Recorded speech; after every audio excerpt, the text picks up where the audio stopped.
Excellencies, regional connectivity is an important policy plank of my government's Vision Central Asia.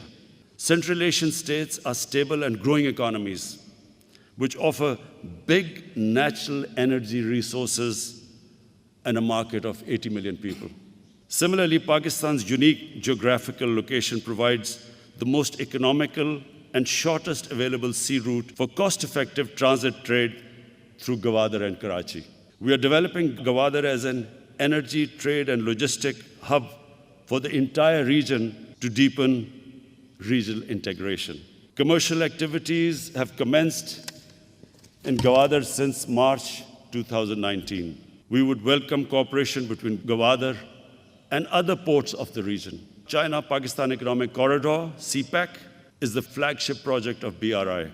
It entails greater connectivity and trade linkages through a network of rail, road, fiber optic cable, energy pipelines, industrial clusters, and special economic zones. We do not see CPEC project as an exclusive enterprise. We hope CPEC can stimulate further regional cooperation and be the foundation of a much larger connectivity network based on mutual cooperation. Excellencies, regional peace and stability is of paramount importance for optimal results. I foresee two key challenges in this context. First is the situation in Afghanistan. Second, outstanding disputes keeping the region fragmented and least integrated for decades. Afghanistan is the natural land bridge between Central and South Asia. Peace in Afghanistan remains the most critical factor in translating this connectivity vision into reality. Our foremost priority is stability in Afghanistan, as it directly affects us. Pakistan will continue to support all initiatives for peace and reconciliation, as well as reconstruction and economic development of Afghanistan. We encourage all neighbors of Afghanistan and regional and international stakeholders to work together for facilitating a negotiated political settlement. Excellencies, I just want to make a couple of comments because President Ashraf Ghani mentioned Pakistan's negative role in this conflict going on in Afghanistan. President Ghani, let me just say that the country that is going to be most affected by turmoil in Afghanistan is Pakistan. Pakistan suffered 70,000 people dead, 70,000 casualties in the last 15 years. The last thing Pakistan wants is more conflict.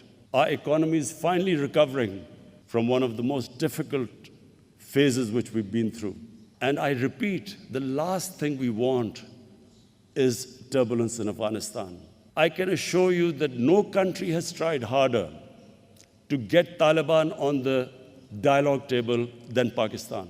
We have made every effort, short of taking military action against Taliban in Pakistan, we have made every effort to get them on the dialogue table and to have a peaceful settlement there. To blame Pakistan for what is going on in Afghanistan, I feel is extremely unfair. I came to Kabul. Why would I come to Kabul if I was not interested in peace? The whole idea was that you should have looked upon Pakistan as a partner in peace. And I feel really disappointed that we have been blamed for what is going on in Afghanistan. What is happening in Afghanistan is over 2 decades of conflict, deep divisions, and unfortunately, the United States seeking a military solution when there was not one. When there were 150,000 troops, NATO troops in Afghanistan, the greatest military machine, that was the time to ask the Taliban to come on the table. Why were the Taliban going to compromise when the exit date was given? And there were only a few thousand American troops left. Why would they listen to us when they are sensing victory? So I assure you again, we had a long conversation I had with President Shaukat last night, how we can, all the neighbors can help Tajikistan, Pakistan, Uzbekistan, how we can all get together and somehow help the peace process and a political settlement. Because it is in all of our interest, all the neighbors are interested that there should be a peace settlement. There are already 3 million Afghan refugees in Pakistan.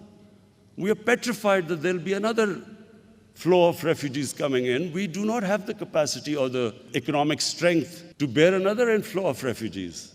So I can assure you again, if any country is trying its best out of all the other countries in the world, it's Pakistan today. The second major challenge to the connectivity initiative are the regional unsettled disputes, and this is between Pakistan and India. The whole area opens up. If Pakistan and India, our main issue is Kashmir, if we can resolve that issue, just imagine the impact, the huge market of India on one side, China on the other side, connectivity between Central Asia, Pakistan, the whole area changes. And unfortunately, because of our disputes, unresolved disputes, the huge potential remains untapped.